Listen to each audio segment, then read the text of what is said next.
We end the week with tonight's big number, 54 pesos and 99 centavos. That is the current peso to dollar exchange rate, the weakest the peso has been in 17 years.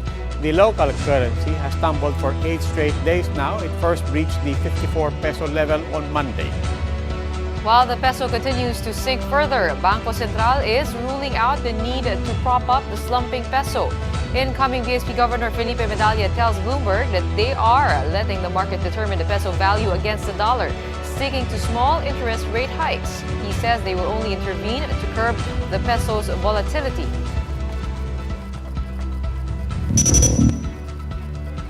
And for today's biggest headlines, I'm Gretchen Ho.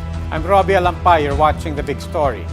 Other than the peso weakening, expect more pain ahead. Pump prices are expected to rise yet again next week, further hurting the transport sector.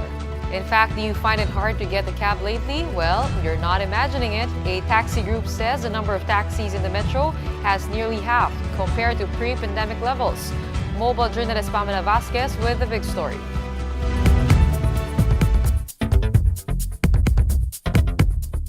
These days, the taxi drivers are also hurting. Because of skyrocketing fuel prices and fewer passengers, with Ben still working from home, most drivers are still earning far less than they did pre-pandemic. As a result, hundreds, if not thousands, have decided to stop driving for now. Dito siguro sa Metro Manila, from before the pandemic, meron tayong mga around 27,000 cabs going around Metro Manila. Ngayon, palagay ko, they're down to around siguro nasa 15,000 at certain times. So the group has been asking the Land Transportation and Regulatory Board or LTFRB for a provisional fare hike. They're asking for a 20 peso increase in the flag down rate. If granted, this will bring the flag down to 60 pesos, a big help for Kuya Jun who's been a taxi driver for 5 years. Kasi yung gas talo ay mataas ang gas at saka wala nang kinikita halos yung boundary, hahabulin mo. Because of consecutive oil price hikes, Jun said he takes home only around 300 to 500 pesos a day.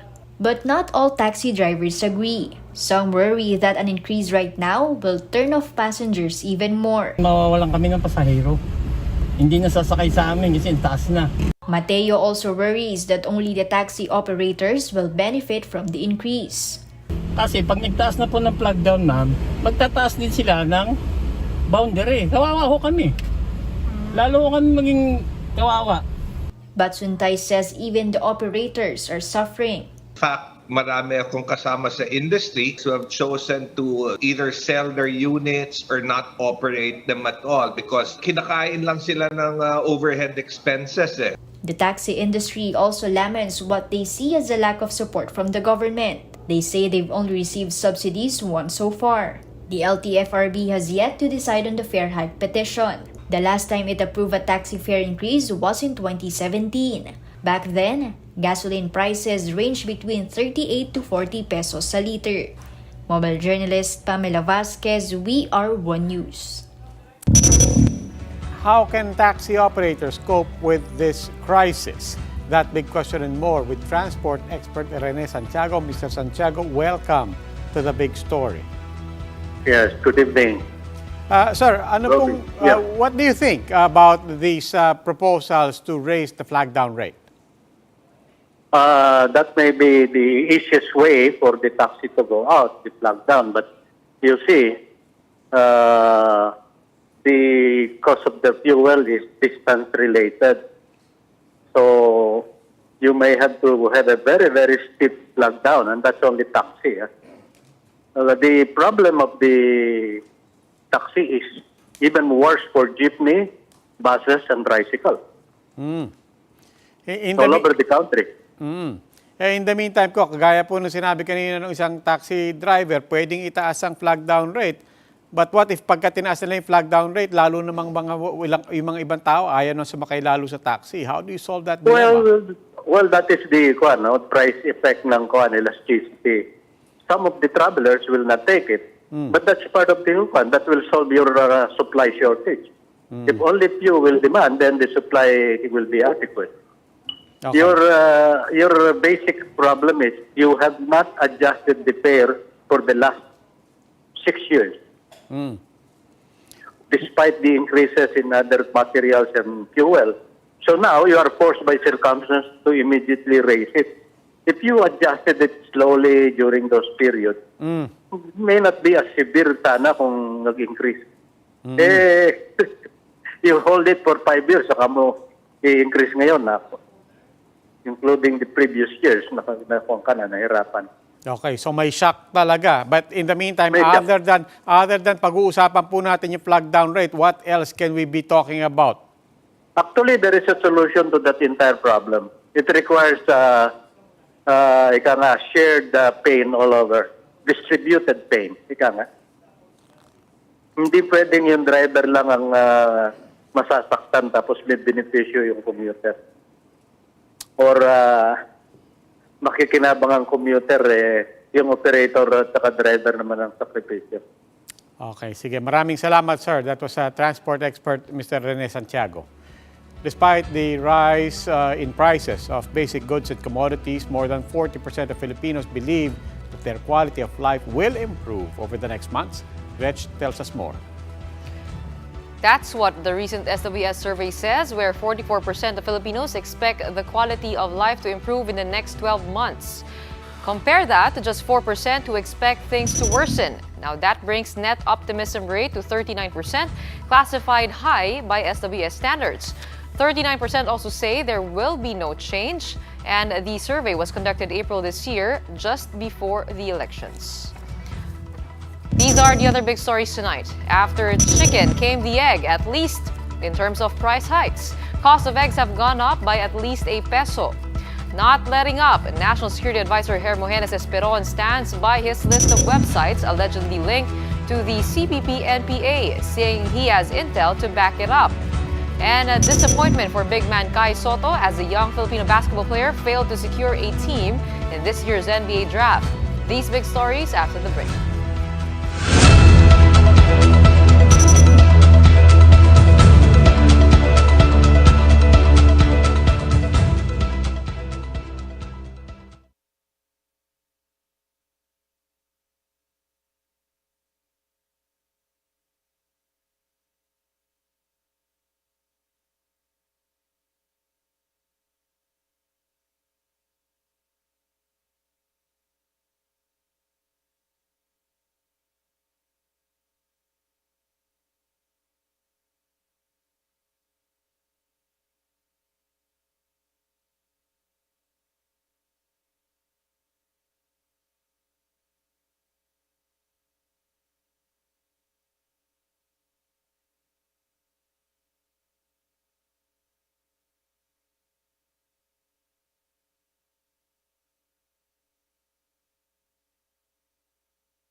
still watching The Big Story. I'm Robbie Alampay. And I'm Gretchen Ho. Outgoing National Security Advisor Hermogenes Esperon is standing firm by his request to block websites that are allegedly linked to terrorist groups. But independent media outlet Bulatlat, who has been a subject of Esperon's request, will file a petition to block the memorandum. Ryan Ang has this report. Bulatlat, Pinoy Weekly. These two are just among the nearly 30 websites requested by outgoing National Security Advisor Hermogenes Esperon to be blocked. Esperon said he has intelligence to prove that these websites are linked to terrorist groups. I am the National Security Advisor and I have access to so much intelligence. Sino ba nagpapatakbo niyan? Hindi ba sila? Ang Communist Party of the Philippines or NPA? At yung iba pang nabanggit yan. He said government has to step in to prevent propaganda and dissemination of false information as well as recruitment of the so-called groups. Indeed, their content is not in the interest of giving true and correct information, but in the interest of propaganda and generating hatred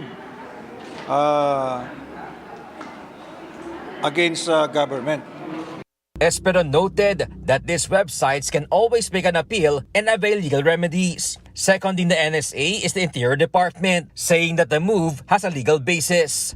Ang ginamit po nating basihan dyan is yung Anti-Terrorism Act. Kasi maliwanag po dun sa Section 4 at sa iba pang mga provision ng Anti-Terrorism Act na kung ang anumang teroristang organisasyon ay yung kanilang mga kasulatan, yung kanilang mga propaganda ay lahat po ipinagbabawal at krimen. Legal counsel of Bulatlat, Attorney Josa de Inla, however, firmly denied their connection to CPP-NPA in 1PH sa totoo lang. They are an alternative news organization that has been existent for decades now. Ang kanilang binabalita ay yung perspektiba ng mga marginalized at mga oppressed na sektor. She also said that their side was not sought by the government. Nalaman lamang ng Bulatlat dahil may nag-message sa kanila last June 17, a concerned reader na nagsasabing hindi ko na ma-access yung website ninyo. Bulatlat is set to file a petition to stop the implementation of the memorandum. They are also planning to question some provisions of the Anti-Terror Act. For News 5, Ryan Ang, We Are One News. But are organizations running these NTC blocked websites also designated as terrorist groups? For this, we need to understand provisions of the anti-terror law. Under Section 25, the Anti-Terror Council, or the ATC, has the power to designate terrorist groups, and in 2020, the Council designated as such the CPP, NPA, NDF. Once designated, the Anti-Money Laundering Council may freeze the assets of these alleged terror groups.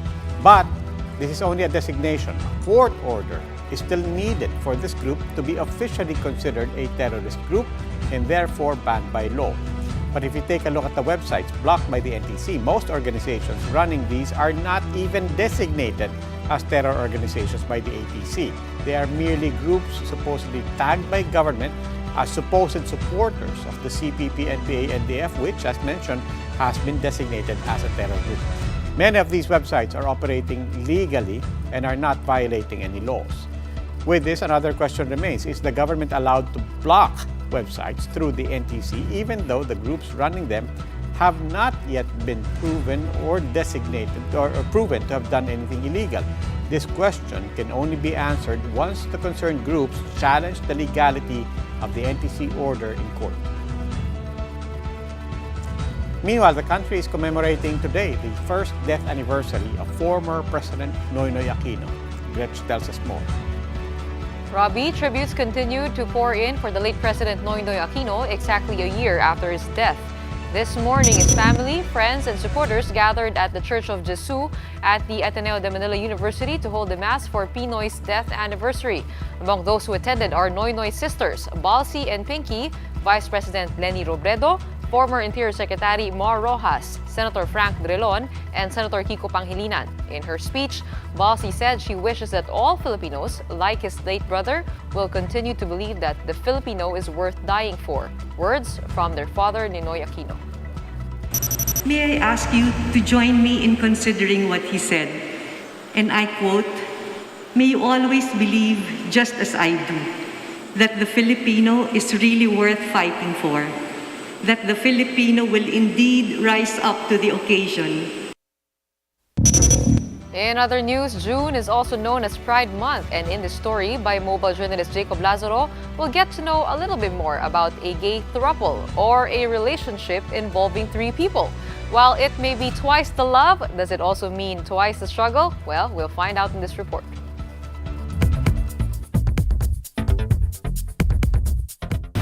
Hi po, magandang araw sa inyo. Ako nga po si Billy. Hi, ako si Art. Hi, ako nga pala si Haris. At kami po ay Trouples.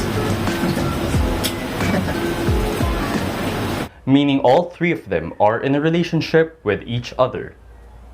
At first, it was just Billy and Art as a couple. When they went through a rough patch, Billy met Aries. Sabi niya, if you permit me, I'll definitely pursue you and your partner. Kita ko rin naman sa kanila talaga. Gusto nila ako. Art wasn't really upset with the introduction of a new partner. In fact, he said, Aries helped balance his relationship with Billy. And so far, it seems to be working.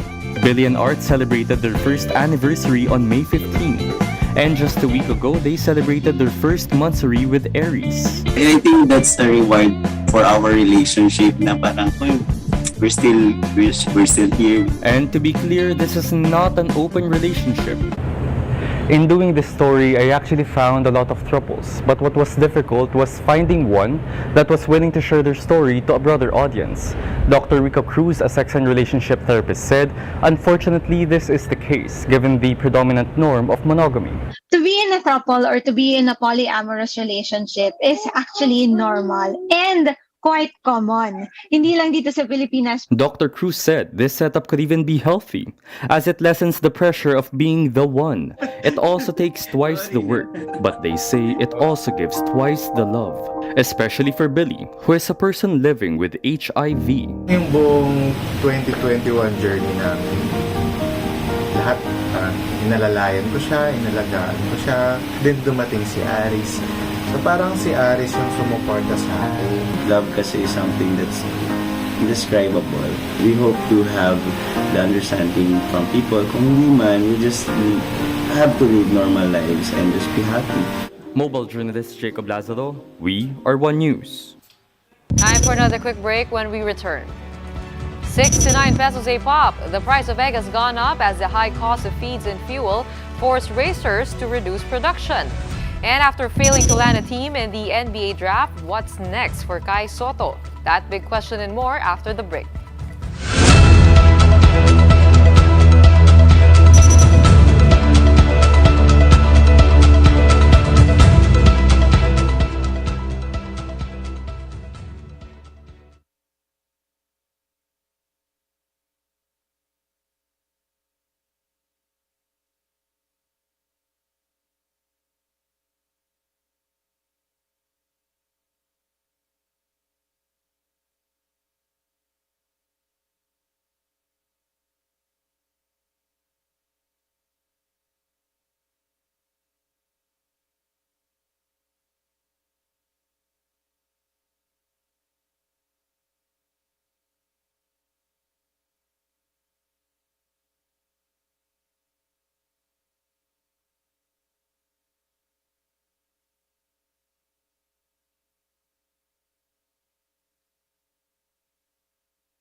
watching The Big Story. I'm Robbie Alampay. And I'm Gretchen Ho.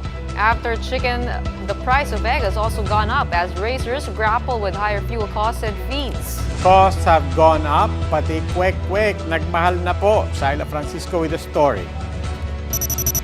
Prices of chicken eggs have gone up by ₱1 per piece at Mega Q-Mart in Quezon City. It now ranges from 6 to 9 pesos, from 5 to 8 pesos just a month ago. This is why instead of buying a tray of eggs, Jeric settles with just 6 pieces. Kasi wala na pong bili, wala na pong budget. Kansya na yung pera kung paano magkakasya.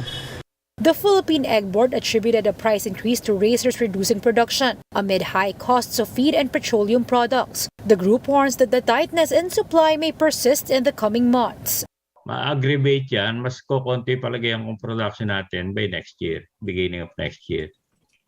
Kasi mababawasan pa kasi nga walang mga dumadating ng mga bagong breeder. But it's not just chicken eggs. A tray of either quail eggs or balut is now 30 pesos higher. Because of this, some vendors have opted not to sell them at all. Hindi na namin kayang ibenta ng 185 eh. Mahal na masyado.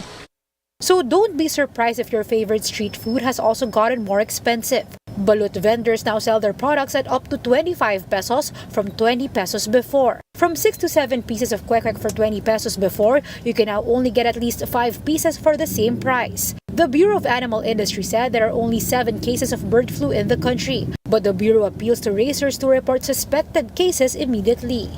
Pagpatuloy po kumalat dahil dun sa kagustuhan lamang natin na maisipan yung natitirang stock natin ay mas mahihirapan po tayo makabalik.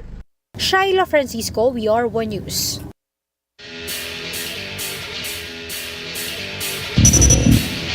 It's not yet over. These are the words of homegrown talent Kai Soto after failing to be selected in the 2022 NBA Rookie Draft. But how does the future look like for the 7'3" basketball star? The answers in my report. With the 58th name getting called, hearts fell as Kai Soto officially went undrafted in the 2022 NBA Draft. But there was no one more disappointed than the 7'3" center from Las Piñas himself. It's not a good feeling, obviously. I really worked hard and really did my best to get here, but you know, it's what happened, and I believe God has better plans for me. Kai was in Atlanta with his family and management team during the draft. Only the top 20 players were invited to witness the draft live in Brooklyn. My parents said, whatever happens, di pa tapos yan. It's not yet over. We're always here behind you. That game for these teams here, and here he is! It was a heartbreak for Filipinos all over the world who had hoped that Soto would be the first full-blooded homegrown Filipino to enter the NBA. His journey was hampered by an ankle sprain, making him miss 4 pre-draft workouts. But is this the end of Kai Soto's NBA dream? History may say otherwise, as the NBA has had successful undrafted stars in the likes of JJ Barea, Avery Johnson, Fred VanVleet, and Ben Wallace. Kai's NBA agent Joel Bell says there's a positive out of this experience. By not being drafted in a year when Kai is going to be stronger, and he got a lot of people intrigued this year, we can talk to all 30 teams. He's an unrestricted free agent. For Soto, what's important is that he picked up valuable lessons for the long road ahead. For big guys, they're looking at the ones who are, athletic, who are mobile, who are faster. So I think that's where I lack at, and that's where I have to improve on in order for me to have a spot on an NBA team. Nothing definite yet as to what awaits Soto, but his management says he has been receiving multiple offers from Summer League and European teams. With another NBL season in the offing, one thing is for sure, Soto's story is far from over. This next step, I really have to think about it with my family, my team, and I just have to do everything to get better and to reach my dream. It's not yet over. Gretchen Ho, We Are One News. I think everybody knew that naman na, no matter what happens, this will not be over. He's still very young, a lot of experience, a lot of options still in front of him. And a while ago, we were actually talking about those options. There are special contracts in the NBA. There's an option to play in other countries, like continue on in Australia, in Europe. But I think right now, they're just going back to the drawing board, seeing what their options are because it gets different. Iba sa NBA, and they kept on repeating that. You have to be strategic in your path to the NBA. It's not one and the same for everybody. And sabi rin sa amin kanina nung agent na sometimes, or actually, I was listening to the newscast a while ago, that agents now want their players to be undrafted rather than get drafted and get stuck with one team. Okay. Parang yung dash and stash ang tawag doon. Sige. Pero yung isang just one step that we want, I want clarification. A lot of people are asking. There was some confusion about the summer league because that's his representation seemed to shut the door on that immediately and saying he's going to play for Gilas and not take any invitations from the summer league. And then later on, did I hear that right? That actually Kai himself clarified that? They clarified that they have made no decision yet on that. Okay. And they have yet to regroup and to meet and to make sure that they are on the same page. So that's clear. But what's clear to me also is that their next step will involve being concerned about the development of Kai as a player, where he can get playing time the most and where he can have a long career. So yun naman pinag-uusapan natin yesterday. Not just a long career, mahaba pa po yung kwentuhan dito, susubaybayan pa rin po natin. Pero malungkot ako, totoo lang. Malungkot din siguro ating mga kababayan. Siyempre, but it was good to see him smiling, di ba? That's true, It looks like he has the right support behind him, with his family, right outlook, right attitude. Another thing that he said, he ended our conversation by saying, he knows he let a lot of people down, but he will take this as a chip on his shoulder for him to use as motivation to improve. Ganda na attitude talaga ni Kai Sotto. Well, that wraps up today's Big Story. Catch us again Monday, 8 p.m. on Signal Channels 8 and 250. Please like our Facebook page, One News. For more in-depth analysis, visit our webpage, onenews.ph. Mask on. Wash hands. And get vaccinated, Philippines. I'm Robbie Alampay. I'm Gretchen Ho. We are One News. Have a good weekend.